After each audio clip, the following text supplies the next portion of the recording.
Welcome to Bonehead Truckers Weekend Edition. This is a place where we make fun of the dumb stuff we see out here on the road, so if you like this kind of garbage, make sure you subscribe to the channel. Unfortunately, this is a little bit more of a serious video. It's a serious video, but covering a serious topic, and there's not going to be a lot of laughing. It's just not. It's not going to be a comedy video. You know, I can't do it. I can't do it for this video. As much as I would love to, just can't do it. But before we get into today's topic, let's talk about our sponsor, TRC Freight Incorporated. If you guys are looking for a place to, call home, you're an owner operator, check out TRC Freight. They are fully 100% transparent. They'll talk to you and everything. And if you want to see rate cons, you do all this kind of stuff, these guys will provide everything. There ain't hiding, no gimmicks, no BS. Go check them out, and I guarantee you, this man you're gonna call him. I'm telling you right now. I can see. I'm using the force. He's gonna sing you a song. If you go to trcandme.com, he actually has one of his songs. He's actually a good singer. He just is. But check out TRC Freight. Okay, they've got competitive wages. Give them a call. Check out their website. It may be a good fit for you. TRC Freight. And me.com, or no, trcandme.com, TRC Freight Incorporated. So this man going down I-70 a couple of years ago, what a terrible situation. Killed 4 people. Now, a lot of people, there's a debate going on Facebook and other platforms where, he got sentenced to 110 years is too harsh. It's not harsh enough. You got the 2 debates. You know, you guys in the comments on this video, if you want to debate that, I appreciate it if you want to. You know, you're welcome to, I should say. But that's not what I'm going to do. Me, running Bonehead Truckers, what I see, what I look at, these things that I put on these videos, I would say 99.9% preventable. Okay, whether they're accidents, the way people dress, the shenanigans in the fuel islands, just all this stuff going on, it's all preventable. And I would say it's all preventable because of lack of training, and it's been going downhill for a number of years. It's kind of like our responsibility, to put it out there. It's like, hey, this is not acceptable. We also have to look at the situation and say, you know what, a lot of these mega carriers out here, they have so much power to make a change. Swift Transportation, we love you here on Bonehead Truckers. I personally do not have a problem with Swift. If somebody came and says, hey, I work at Swift Transportation, like, good, okay? I know Swift drivers get paid good. I know Swift is actually a safe company. They're just big. They're going to be in the spotlight. They always have, ever since I've been in the industry, them and JB Hunt. But they have so much power. Why? Because a lot of people go to Swift to be trained there. The problem that I see, and I don't know Swift's specific training requirements to be a trainer, okay, but a lot of these companies only required a 3 to 4, maybe 6 months experience to be a trainer. That's the problem in this industry. The reason why you see Bonehead Truckers, the reason why you see this guy that killed 4 people because he did not know how to go down a hill, okay, in Colorado. He just didn't know how because he was not trained. Now, I don't know how this guy got trained. From what I understand, he didn't go to a mega carrier. Mega carriers have a power. They have the power to say, you know what? We have so much influence in the industry and the government and all these regulations. Let's just face it. Most of these companies are part of the ATA.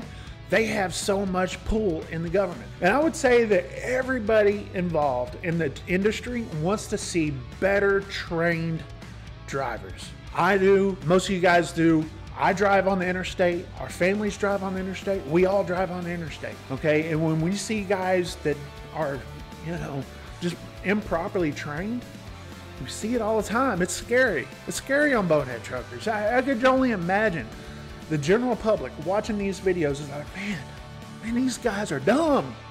I'm like, yeah, they're improperly trained. They're not trained right. And that needs to change. And I say the big mega carriers, Swift, Prime, Werner, Schneider, Stevens Transport, CR England, all these guys could do so much to help out to get drivers better trained. Going down I-70 like this guy did. I've done it a whole bunch of times, just like you guys do. It is a dangerous spot. Going down I-70 into Denver, going east, you're going down a hill and you're passing exit or the emergency runaway ramps. Obviously, a hill like that, it's long, okay? It's steep and it's long and it's windy. If you don't know how to use your brakes, and if you're riding your brakes, you're going to use up your brakes, and guess what? By the time you get halfway down, you're not going to have any brakes, and that's exactly what happened to this guy. And he didn't take any runaway ramps. And that's the problem. If he would have known, okay, first of all, if he would have known how to use his brakes, second of all, if he worked for a company that actually, you know, had good equipment, okay, and trained him how to, like, you know, hey, if you lose your brakes, you know, it's rare, but it does happen.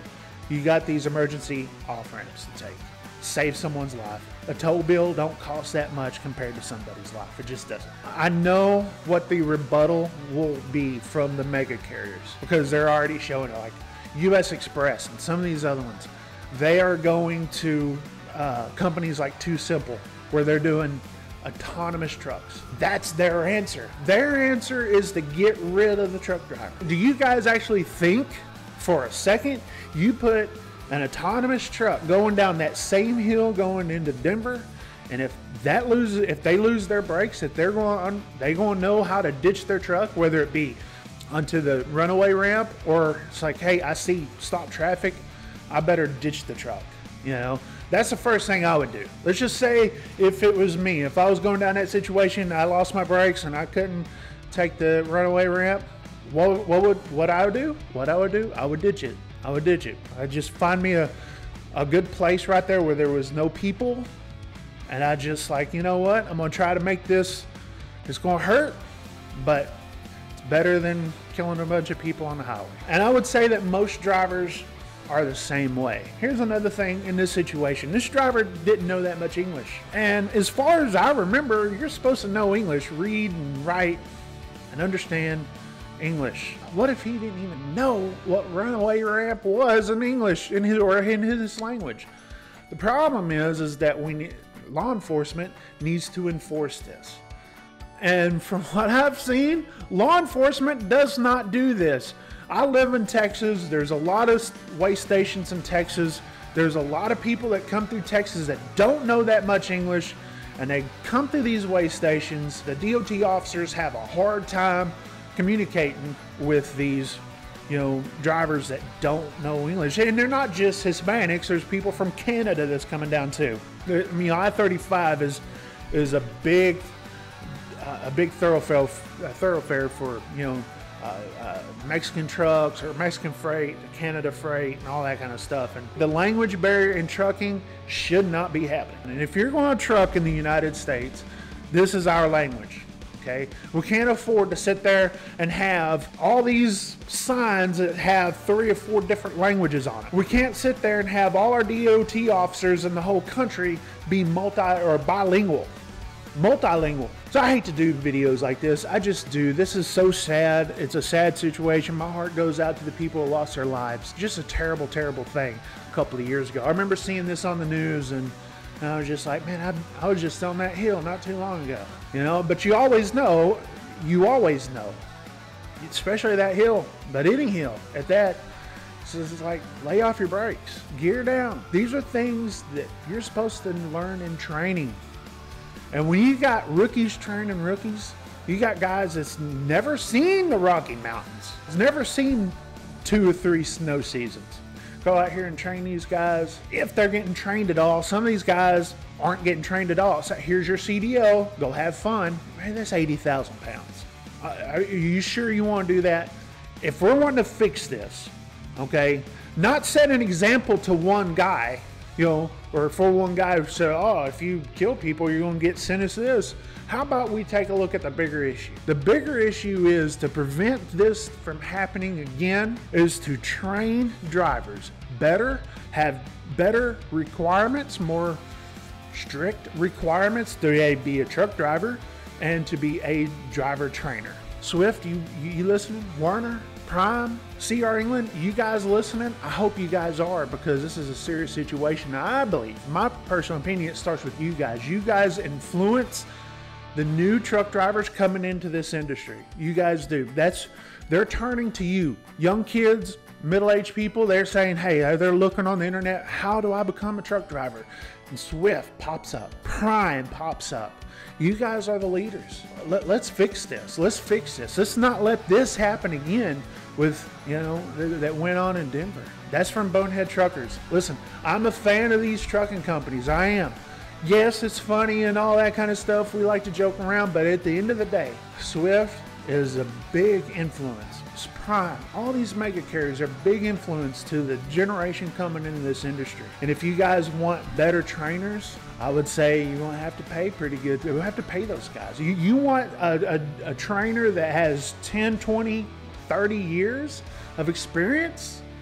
You have to pay that guy. And don't pay that guy to sleep in a sleeper. Pay that guy to actual train. I know it's going to cost a lot of money. Wouldn't you rather pay the money than, you know, having some, you know, having an alternative? Some guy going down I-70 and plow into a bunch of people? I don't want that. No one wants that. I would say that cost is rather cheap compared to 4 lives being lost. Thanks for watching Bonehead Truckers. This Wednesday, we got Bonehead Truckers of the Week. We're going to laugh and carry on and have a good time, but this needs to be said. This is our take here at Bonehead Truckers. I appreciate you guys out there watching the videos. You guys take care now, and go Cowboys. It's Sunday.